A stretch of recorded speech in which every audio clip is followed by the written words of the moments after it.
at 5 bathrooms and 2 bedrooms.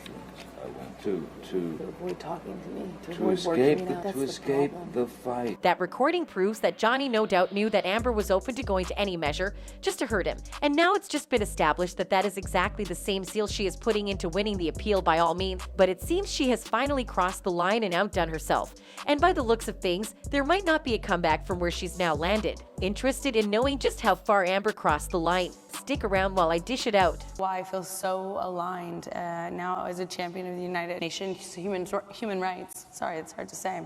Part of why I feel in alignment. From drunken escapades at serious events, all the way to making fake pledges, there never seems to be an end with Amber Heard, as the actress has proven to us time and time again that she and her team are willing to go as low as possible just to score cheap points against Johnny. And in their latest escapade, these people have resorted to seemingly assaulting an elderly person in the process of coercing them to say something to help their case. Pretty messed up for even Amber, isn't it? Well, the individual I'm referring to here is Jacob Bloom, and according to the news just revealed by famous YouTuber That Umbrella Guy, Amber and her squad have been trying everything in her power to coerce the man into saying something incriminating against Johnny. The revelation came from one of the series of unsealed documents that were unsealed recently by the judge on the Depp Heard case.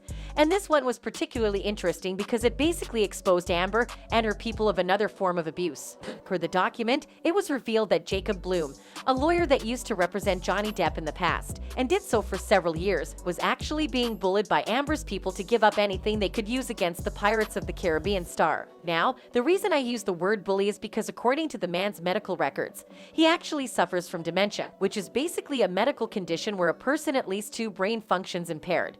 And in his case, it was memory loss and judgment. So you would agree with me that them trying to inquire about something that happened more than a decade ago is probably going to be next to impossible for the man, but this did not stop them, as they kept barraging the elderly man with more and more questions. In fact, according to the document, at some point the man was actually making major speech errors that proved that he was indeed struggling to keep up with the questions.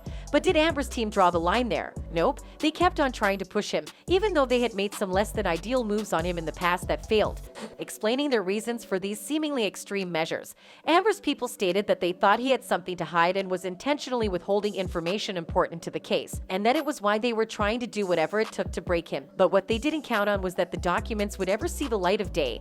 But now that karma has come back for them, it seems they might have just lost themselves the appeal, and I'll tell you why. You see, in general, appeal cases are almost always based on the credibility of the parties involved.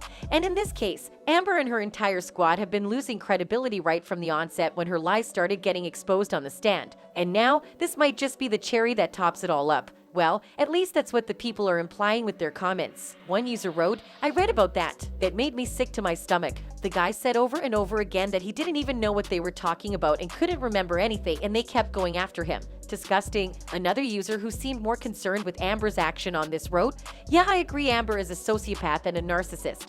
And this is just more evidence that proves Amber is a soulless monster and her legal team has no integrity." Well, if the people are already saying this about her, I wonder how she plans to change the minds of the judges on this matter. That's it for now. See you on the next one.